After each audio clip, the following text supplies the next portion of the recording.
The morning sun barely pierced through the thick gray clouds hanging over Haven Ridge, the last known human sanctuary in what used to be the Pacific Northwest. Marcus Richardson stood atop the eastern watchtower, his weathered hands gripping the cold metal railing as he surveyed the forest line through his binoculars. For 3 months, the 12-foot reinforced walls had kept them safe, but Marcus knew that safety was always temporary in this new world. Below him, the sanctuary buzzed with cautious life, approximately 240 survivors who had found their way to this converted mountain resort, each carrying their own stories of loss and survival.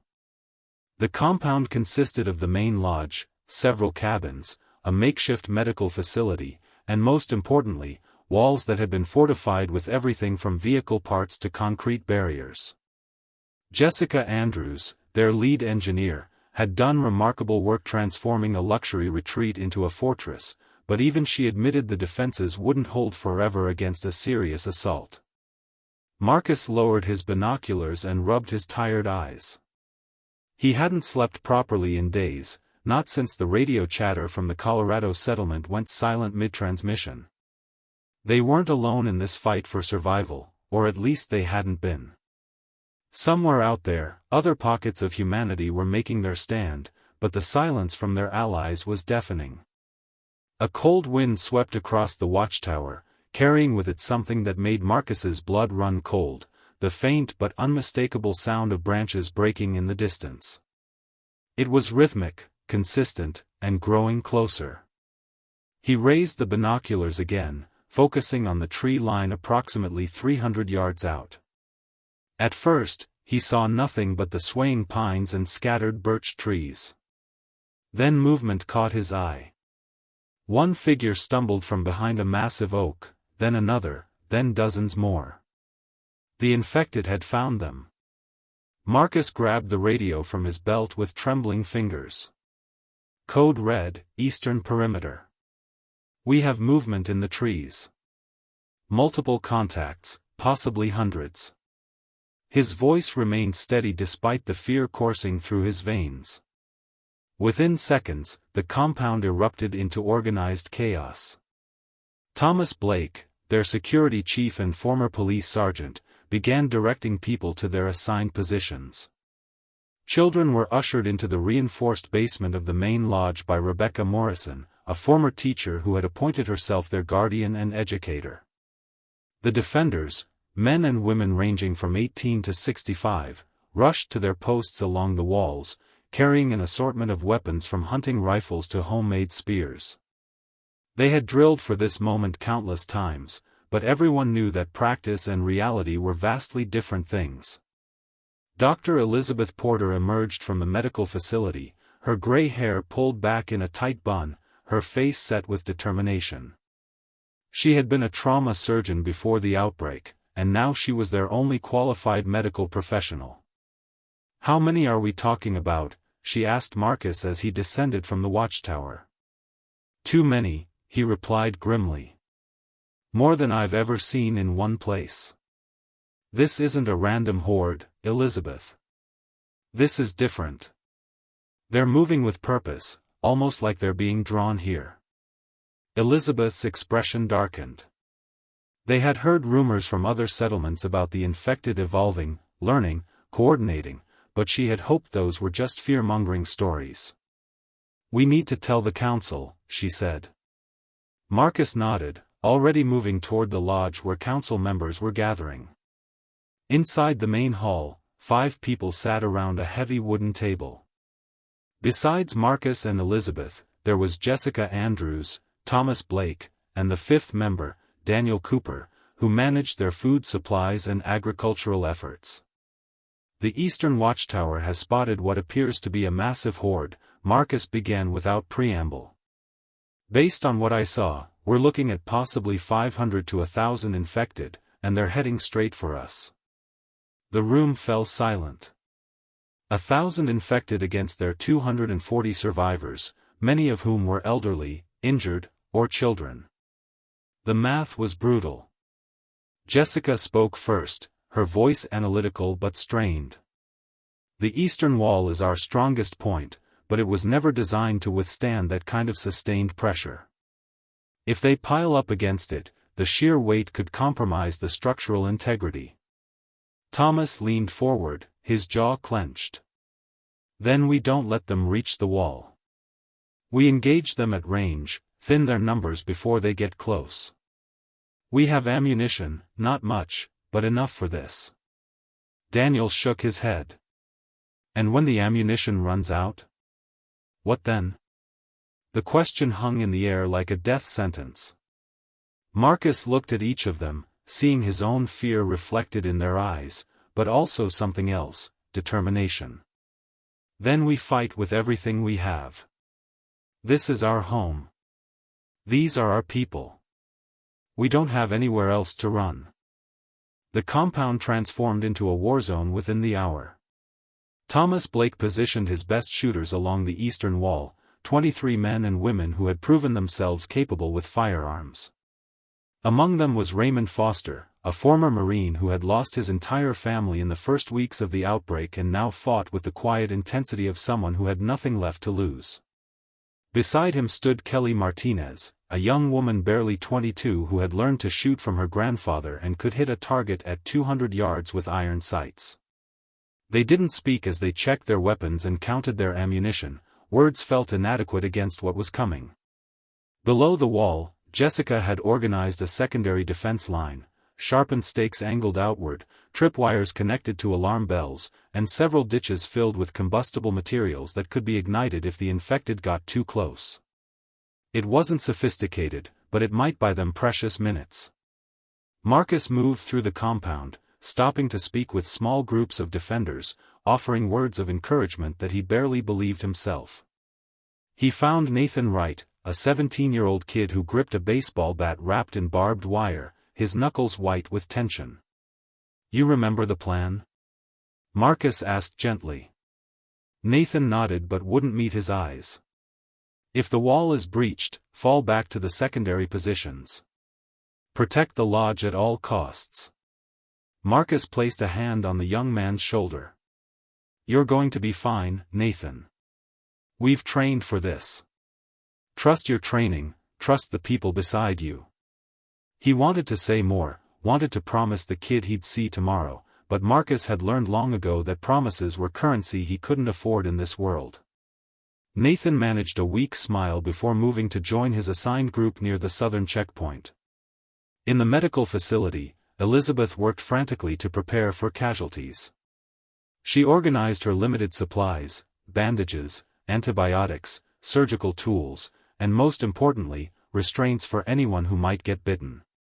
That was the cruelest part of their reality. A single bite meant a death sentence, and that death would turn you into the very thing you had fought against.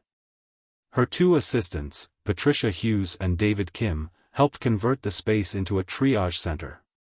Patricia had been a veterinary nurse before the outbreak, and while her experience wasn't with humans, she had proven invaluable. David was simply a quick learner who didn't panic at the sight of blood. "We need to establish a contamination protocol," Elizabeth said, her voice clinical and detached, the only way she could function. "Anyone with bite wounds gets isolated immediately in the back room. No exceptions, regardless of who they are." Patricia and David exchanged glances but nodded. They understood the necessity, even if it haunted them. The first infected emerged from the forest at approximately 2 in the afternoon, their grotesque forms shambling across the open ground toward Haven Ridge. Thomas watched them through his scope, his finger resting on the trigger guard. These weren't the freshly turned infected that still retained some semblance of their former humanity, these were the deteriorated ones, bodies rotting and falling apart, driven only by an insatiable hunger. Behind the first wave, hundreds more appeared, pouring from the tree line like a flood of death. "Hold your fire," Thomas commanded, his voice carrying along the wall. "Wait for my signal. Make every shot count." The defenders tensed, watching the nightmare approach. 200 yards. 150 yards. 100 yards. Thomas could see their faces now, or what remained of them, empty eyes, slack jaws, skin mottled with decay. At 75 yards, he squeezed the trigger. The rifle barked, and the lead infected's head snapped back, its body crumpling to the ground. Fire at will. Thomas shouted, and the wall erupted in gunfire. The sound was deafening, a continuous roar of rifles, shotguns, and the occasional pistol. Infected dropped by the dozens, but for every one that fell, 3 more took its place. Raymond fired with mechanical precision, each shot finding its target, while Kelly worked her bolt-action rifle like an instrument, never rushing, never missing. But even their skill couldn't stop the tide. The infected reached the outer defenses, trampling over their own dead, triggering the tripwire bells and stumbling into the stake pits. Some were impaled and stuck, writhing and reaching toward the walls, while others simply climbed over their trapped companions. Light the trenches. Jessica screamed from her position. 2 defenders rushed forward with torches, throwing them into the ditches. Flames erupted skyward, creating a temporary wall of fire that consumed dozens of infected, their bodies burning as they staggered forward mindlessly. The smell of burning flesh filled the air, making several defenders gag, but they couldn't afford to look away or stop firing. Marcus observed everything from a central vantage point, coordinating the defense through radio communications. "Western wall, report," he called into his handset. "Western wall clear, no movement," came the response from Linda Patterson, who commanded that section. "Southern wall clear," reported Jack Morrison. They were concentrating on the eastern wall, all of them, which meant if this was a coordinated attack, they were vulnerable everywhere else. That thought chilled Marcus more than anything else. These were supposed to be mindless creatures driven by instinct, but everything about this assault felt wrong, felt planned. "Stay alert, all positions," he commanded. This might be a diversion. As if in response to his words, the radio crackled with Linda's panicked voice. "Western wall, we have contacts. They're coming from the west too. Multiple infected, dozens of them." Marcus's stomach dropped. They were being surrounded.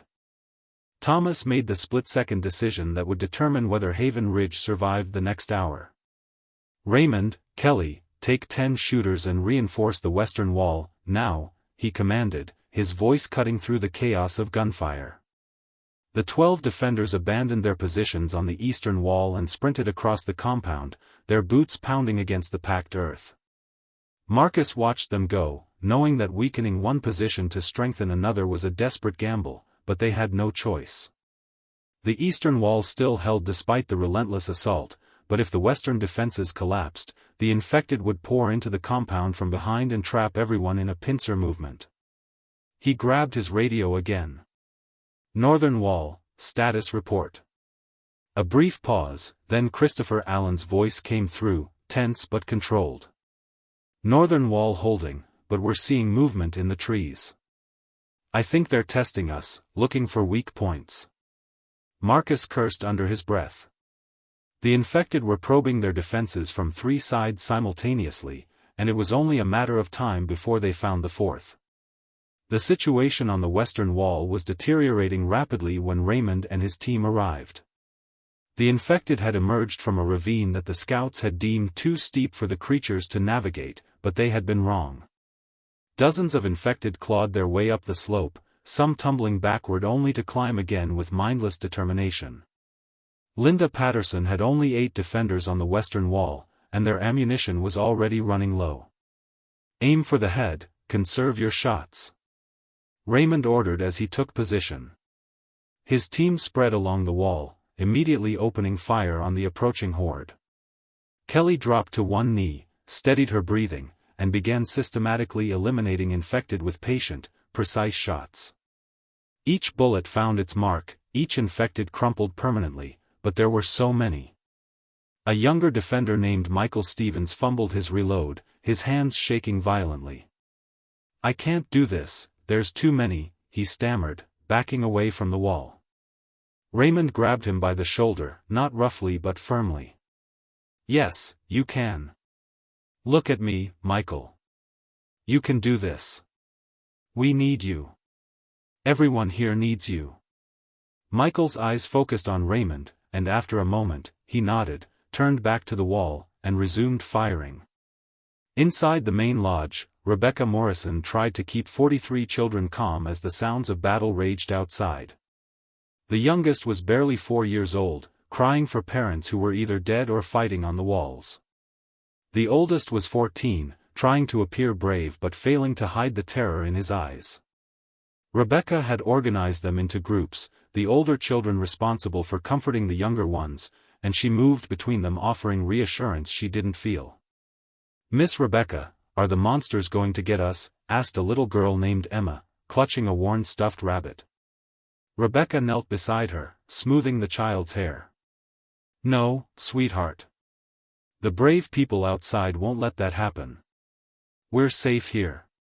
Even as she spoke, she glanced toward the reinforced doors and the makeshift barricades they had constructed. If the infected reached this building, these doors and her reassurances would mean nothing. She had a pistol hidden in her jacket, a last resort she prayed she'd never need to use, but she had made a silent promise: these children would not suffer the fate of being torn apart or turned into those creatures. The eastern wall was beginning to fail. The infected had piled against it in such numbers that some were literally climbing over the bodies of others, getting higher with each passing minute. Jessica had been monitoring the wall's structural integrity, and the groaning of metal and concrete told her what she feared most: they had maybe 10 minutes before a section collapsed. "We need to fall back to the secondary position," she shouted to Thomas over the radio. Thomas looked at the mass of infected, at the defenders who were exhausted and running low on ammunition, and made the call. "Eastern Wall defenders, controlled retreat to secondary positions. Fall back now." The order felt like surrender, but it was survival.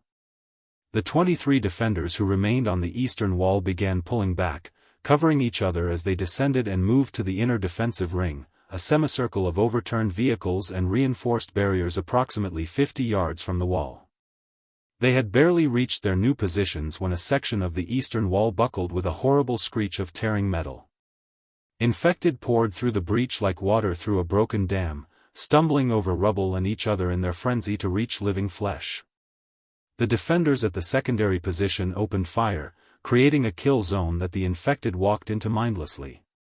Bodies piled up, but still they came, driven by hunger that transcended reason or self-preservation. Daniel Cooper watched from near the food storage building, his assigned position, and realized with growing horror that the compound's layout was working against them. The eastern wall breach funneled the infected directly toward the residential cabins where non-combatants were sheltering. "Marcus, the Hendersons are in cabin 4, directly in the path," he radioed frantically. The Hendersons, Robert, his wife Michelle, and their elderly father, had been too sick with flu to be moved to the main lodge. Marcus's mind raced through impossible calculations. He couldn't spare defenders to evacuate 3 people, not without potentially dooming dozens more. But he also couldn't abandon them. Marcus made a decision that would haunt him. "Daniel, take whoever you can spare from your position and get them out. You have 3 minutes." Daniel didn't hesitate, grabbing 2 others and sprinting toward cabin 4. They reached it just as the first infected rounded the corner of the breached wall. Daniel kicked open the cabin door to find Robert Henderson trying to barricade it with furniture while his wife huddled with his father in the back room. "We're getting you out, now," Daniel commanded. Robert didn't argue, helping his father to his feet while Michelle grabbed a small bag of belongings.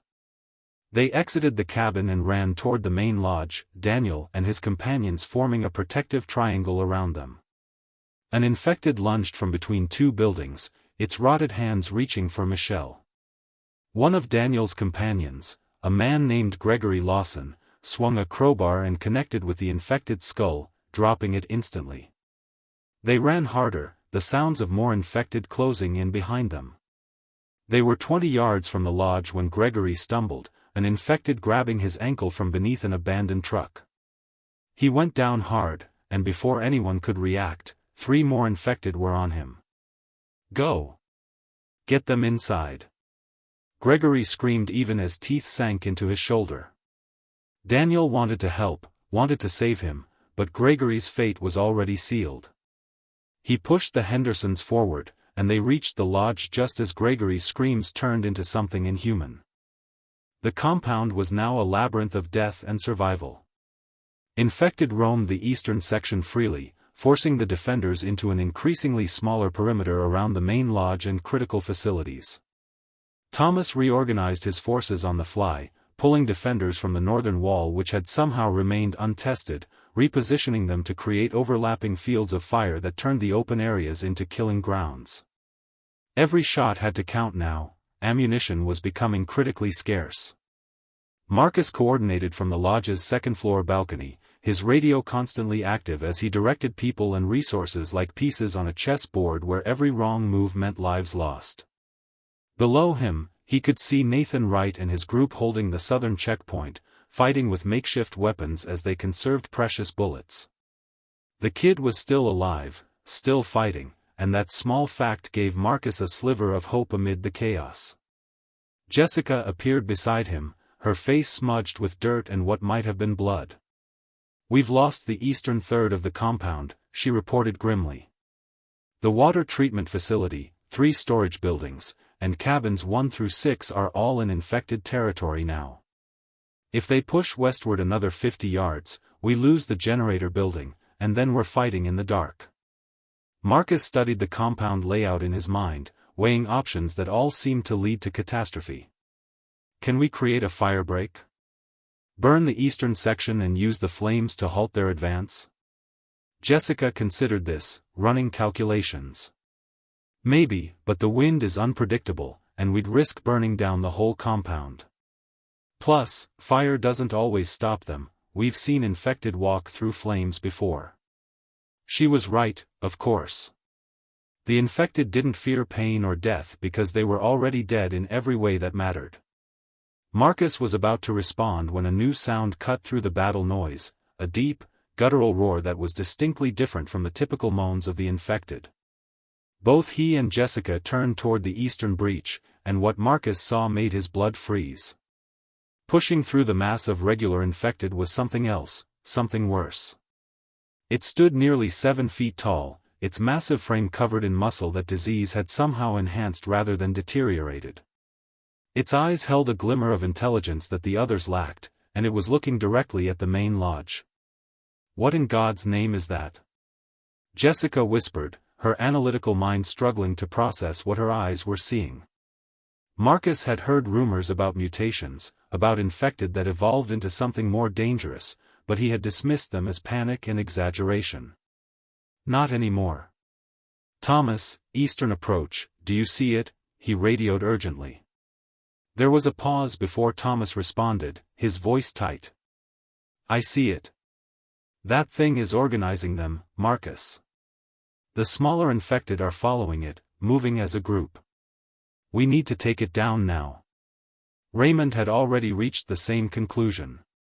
He lined up his shot carefully, aiming for the creature's head just as he would any infected. He fired. The bullet struck true, hitting the thing's temple, but instead of dropping, it merely staggered, shook its head, and continued forward. "It's not going down," Raymond shouted, firing again and again. Other defenders joined in, concentrating their fire on the massive infected. Bullets tore into its body, black ichor spraying, but it kept coming, using the regular infected around it as shields, demonstrating a tactical awareness that should have been impossible. Kelly switched to her hunting rifle loaded with heavier rounds, the kind meant for elk and bear. She tracked the creature's movement, waiting for a clear shot. When it paused to gesture, at a group of infected, directing them toward the northern wall, she fired. The heavy caliber round punched through its skull with devastating force, and finally, the creature collapsed. The infected that had been following it seemed to lose cohesion, reverting to their typical mindless shambling, but the damage was done. The northern wall, which had been quiet all afternoon, was now under assault by dozens of infected that the creature had deliberately redirected. Christopher Allen and his skeleton crew of 5 defenders suddenly faced an onslaught they weren't prepared for. "Northern wall is being overrun. We need reinforcements immediately." Christopher's voice cracked over the radio. Marcus looked around desperately. There were no reinforcements to send. Every defender was already committed, already fighting for their lives at their assigned positions. Elizabeth heard the call for help from inside her medical facility, where she was currently trying to save the life of a defender named Sandra Price who had been clawed across the abdomen during the retreat from the eastern wall. Patricia worked beside her, hands slick with blood as she tried to clamp bleeding vessels. "We're losing her," Patricia said quietly. Elizabeth refused to accept it, working faster, but Sandra's pulse was weakening despite everything they did. Outside the medical facility, David Kim stood guard with a shotgun, having transitioned from medical assistant to last line of defense. He could hear the battle intensifying, could see infected wandering closer to their position. When two of them stumbled toward the medical facility door, David didn't hesitate. He fired twice, the shotgun blasts echoing in the enclosed space, and both infected dropped. Inside, Elizabeth barely registered the noise, focused entirely on her patient.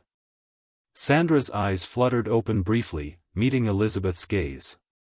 "Tell my sister, tell Amanda I tried," Sandra whispered before the life left her eyes. Elizabeth stood there for a moment, hands still pressed against the now still chest, before Patricia gently pulled her away. "She's gone, Elizabeth. We have others who need us." The northern wall fell at dusk, not with a dramatic collapse like the eastern wall, but with a quiet inevitability as Christopher and his defenders ran completely out of ammunition and were forced to retreat or die where they stood. They chose retreat, falling back to the inner perimeter, but 2 of their 6 didn't make it. Marcus watched from the lodge as the compound shrank again, now compressed into roughly half its original defended area. They had been fighting for 4 hours, and night was falling. The infected didn't need light to hunt, they followed sound and smell and some instinct that drew them unerringly toward the living. But humans needed light to fight effectively, and the generator building was perilously close to infected-controlled territory. Jessica voiced what everyone was thinking. "We can't hold through the night, Marcus. We're out of time and almost out of ammunition. We need to consider evacuation." Marcus looked at her, then at the main lodge filled with children, elderly, wounded. "Evacuate to where? In the dark? Through a forest probably filled with more infected? We'd be picked off one by one." Jessica's expression was anguished. "Then what do you suggest? We can't fight what we can't see, and we can't see without power, and we can't protect the generator much longer." Marcus was silent, his mind racing through scenarios and finding no good answers, only degrees of catastrophe. It was Nathan Wright who inadvertently provided the solution, though it came at a terrible price. The 17-year-old had been pushed back with his group to the area near the fuel depot, a small shed containing diesel for the generator and gasoline for the compound's few remaining vehicles. When 3 infected cornered his group against the building, Nathan's fellow defender, an older man named Vincent Cole, was grabbed and pulled into the mass of creatures. In his panic and rage, Nathan threw a lit road flare he had been using for light. The flare landed near a fuel container that had been damaged during the fighting, and the resulting explosion engulfed a dozen infected in flames, creating a wall of fire that bought Nathan and the others precious seconds to escape. Marcus saw the explosion from his vantage point, and an idea formed: desperate, dangerous, but possibly their only chance. He radioed Thomas immediately. "The fuel depot. We use it as a bomb. We lure as many infected as possible into the eastern section, then we ignite everything. The explosion and fire could take out hundreds of them at once." There was a long pause before Thomas responded. "That's almost all our fuel, Marcus. If this doesn't work, we lose our power, our vehicles, our ability to generate heat. We'd be defenseless and freezing within days." Marcus looked at the compound, at the infected that seemed endless in the growing darkness, illuminated only by scattered fires and emergency lights. "If this doesn't work, we'll be dead within hours, so fuel won't matter. We need to make a choice now." Jessica had been listening on the channel. I can rig the depot to blow on a timer. Give me 15 minutes and access to the explosives we've been saving for construction. She didn't wait for approval, already moving toward the supply room where they kept their limited demolition materials, dynamite that had been earmarked for expanding their defensive trenches. Daniel Cooper volunteered immediately. I'll help. 2 people can move faster than 1. Marcus wanted to object, to not risk 2 valuable people on such a dangerous task, but time was a luxury they no longer possessed. Do it. Everyone else, we need to draw the infected eastward. Make noise, use lights, whatever it takes to get their attention, then fall back behind the lodge. We create a gap between us and them before the explosion. The next 10 minutes were controlled chaos as defenders used every method they could think of to attract infected attention. They banged on metal, shouted, fired guns into the air, and set off car alarms on abandoned vehicles in the eastern section. The infected responded exactly as hoped, shambling and running toward the noise, congregating in the area around the fuel depot and the collapsed eastern wall. Meanwhile, Jessica and Daniel worked frantically in the depot, connecting detonators to fuel drums, rigging a timer mechanism cobbled together from a digital watch and electrical components. Jessica's hands moved with practiced precision despite the pressure, but when she reached for the final connection, she realized they had a problem. The timer mechanism is too unstable, she told Daniel, her voice hollow. The vibrations from infected movement, the fire nearby, anything could set it off prematurely or not at all. Someone needs to detonate it manually, close enough to ensure the connection but far enough to potentially survive the initial blast. Daniel understood immediately what she wasn't saying, this was likely a one-way mission. Before Jessica could argue or volunteer herself, Daniel grabbed the detonator from her hands. You're the engineer. They need you to rebuild after this is over. I'm the gardener. My skills are replaceable. Jessica grabbed his arm. Daniel, no. We can find another way. Give me a minute to think, but Daniel was already moving, gently pushing her toward the door. Tell Marcus I did my job. Tell everyone to take care of the gardens, we'll need food for winter. He smiled, a genuine smile that didn't reach his terrified eyes, and closed the depot door behind her. Jessica stood there for 3 heartbeats, tears streaming down her face, before she ran, sprinting toward the rally point behind the lodge where defenders were gathering. She found Marcus and delivered Daniel's message and the timeline. 2 minutes until detonation. He's doing it manually to ensure it works. Marcus closed his eyes briefly, adding another name to the mental list of people who had sacrificed everything for Haven Ridge. The defenders took cover behind vehicles, inside buildings, anywhere that might shield them from the coming explosion. Rebecca held the children in the lodge basement, covering them with mattresses and her own body. Elizabeth and Patricia braced themselves in the medical facility, protecting their wounded. Raymond and Kelly positioned themselves where they could see the eastern section, weapons ready for whatever came after the blast. Thomas counted down the final seconds on his watch. 30 seconds. 20. 10. In the fuel depot, Daniel Cooper sat surrounded by drums of diesel and gasoline, his hand on the detonator, watching through a crack in the wall as infected filled the area around him. There were hundreds of them, maybe more, packed together in their mindless pursuit of noise and light. He thought about his wife and daughter, lost in the first days of the outbreak. He thought about the gardens he had planted, the food he had helped grow, the children who had eaten vegetables he had nurtured. It was a good life, even if it had been short in this new world. I'm sorry I can't tend the winter crops, he whispered to no one, and pressed the detonator. The explosion turned night into day. A massive fireball erupted from the eastern section of the compound, the shockwave shattering windows and knocking defenders off their feet even behind cover. The fuel depot and everything within a 50-yard radius simply ceased to exist, vaporized in an instant of incredible heat and force. Hundreds of infected were incinerated immediately, while hundreds more were caught in the spreading fire, their bodies burning as they stumbled and fell. The explosion had created a crater and ignited everything combustible in the eastern third of the compound. Secondary explosions followed as the fire reached other fuel sources and propane tanks. Marcus pulled himself up from where the shockwave had thrown him, ears ringing, eyes struggling to adjust to the massive bonfire that now illuminated the compound brighter than daylight ever had. Through the roar of flames and his damaged hearing, he could barely make out Thomas shouting. "It worked! Look at them, they're burning!" The eastern section was an inferno, and the infected that had been overwhelming Haven Ridge were now reduced to ashes or burning corpses that posed no further threat. The fires burned through the night, creating an orange glow that could probably be seen for miles, but Marcus no longer cared about attracting attention because nothing could be worse than what they had just survived. As dawn broke over Haven Ridge, the true cost of their victory became painfully clear.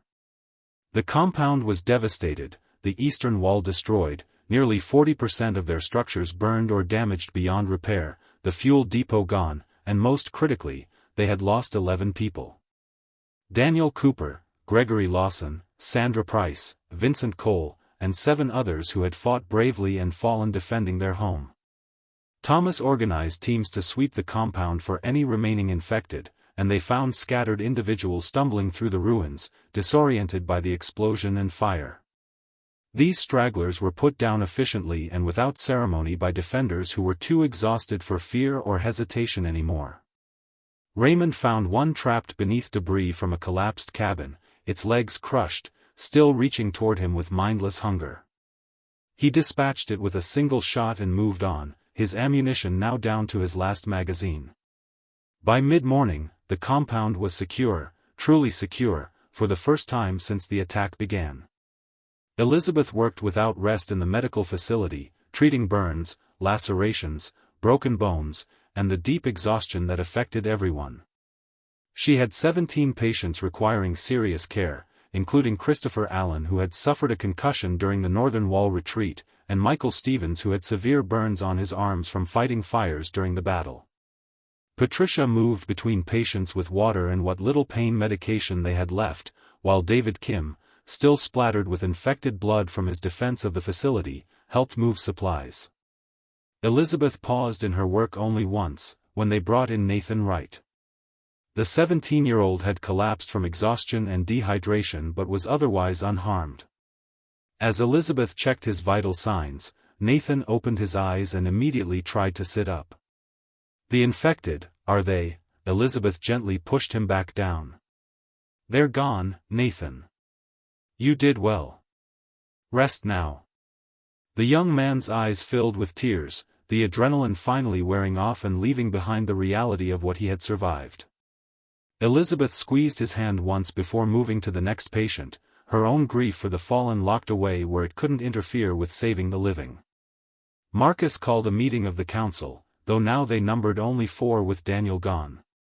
They gathered in the lodge's kitchen, the only room that still had intact windows, and took stock of their situation. Jessica presented the damage assessment with her characteristic precision, though her voice cracked slightly when she mentioned the fuel depot. "We have power for maybe 3 more days using our reserve fuel, then the generator goes dark unless we find more diesel. We've lost most of our excess food storage to fire, which means we're on strict rationing immediately. The walls are compromised, and repairs will take weeks, maybe months, assuming we have the materials." Thomas added his report. "Ammunition is critically low. We expended roughly 70% of our stockpile. We have maybe 500 rounds total left across all calibers. We also lost most of our medical supplies treating the wounded." The picture was grim, but they were alive, and that counted for something. Marcus looked at each of them, seeing the same exhausted determination he felt. "We survived because people like Daniel made impossible choices. We owe it to them to make this place stronger, better, so their sacrifices meant something. We start rebuilding today." The survivors gathered that evening in the compound center, where the fire had cleared an open space. Rebecca brought the children from the lodge, and Elizabeth allowed those patients who could walk to attend. Marcus stood before them, looking at faces marked by soot, blood, and tears, but also by something unbreakable. "We lost good people yesterday," he began, his voice carrying in the quiet. "Daniel Cooper gave his life to save all of ours. Gregory Lawson died protecting the Henderson family. Sandra Price fought even when wounded. Vincent Cole, Margaret Davis, Harold Tucker, Lisa Chen, Benjamin Ross, Catherine Wells, and Edward Murphy all made the ultimate sacrifice defending this sanctuary." He paused, letting the names hang in the air. Each one a person with stories and dreams now silenced forever. But because of them, because of all of you, Haven Ridge still stands. 229 of us survived the worst attack we've ever faced. We're battered, we're low on supplies, and we have a long road ahead, but we're alive, and we're together. Jessica stepped forward, holding a bundle of items they had recovered from Daniel's quarters, his journal, his gardening tools, his collection of seed packets carefully labeled and organized. Daniel kept notes on everything he planted, when to harvest, how to maximize yield. His knowledge lives on in these pages. He made sure we'd have food even after he was gone. That's the kind of people we are. We think beyond ourselves, beyond today. Thomas raised his voice, addressing the defenders specifically. "You all fought like seasoned warriors yesterday. Some of you had never fired a gun before coming to Haven Ridge, and yesterday you held the line against impossible odds. You should be proud." Raymond and Kelly stood with the other defenders, exhausted but standing tall, while Nathan Wright managed a weak smile despite his bandaged hands. Rebecca spoke next, her teacher's voice gentle but firm. "The children asked me if the monsters would come back. I told them the truth, maybe they will.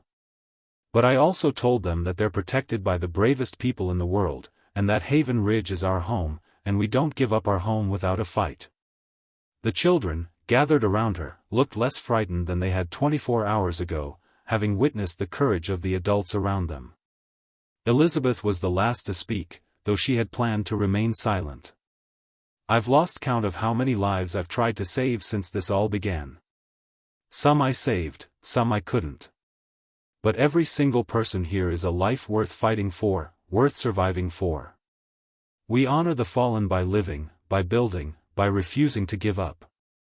As the sun set on their second day after the battle, Marcus stood once again at a watchtower, the western one, since the eastern tower was destroyed, and surveyed what remained of Haven Ridge. The eastern section was still smoldering, walls were breached, resources depleted, and the scars of battle were everywhere. But lights glowed in the lodge windows where children were being fed dinner. Smoke rose from the medical facility chimney where Elizabeth kept her patients warm. Defenders walked the remaining walls, alert despite their exhaustion. In the gardens, someone had already begun clearing debris from the plots, preparing to plant the winter crops that Daniel had planned. Jessica was sketching reconstruction designs by lantern light, figuring out how to rebuild stronger than before. Thomas was reorganizing watch schedules and training rotations. Rebecca was reading stories to children who still needed to believe in happy endings. The infected had tested them, pushed them to the breaking point and beyond, but Haven Ridge endured. Marcus knew this wouldn't be their last battle, that the world was still full of dangers both living and dead, but for now, for this moment, they had won. They had protected their sanctuary through courage, sacrifice, and the unbreakable human will to survive. As night fell completely, Marcus whispered into the darkness, a promise and a prayer. "We're still here. We're still fighting. And we'll be here when the dawn comes." Behind him, Haven Ridge settled into its new reality, wounded but unbroken, depleted but determined, a sanctuary that had earned its name through blood and fire, and would defend it with everything they had for as long as they drew breath. The end.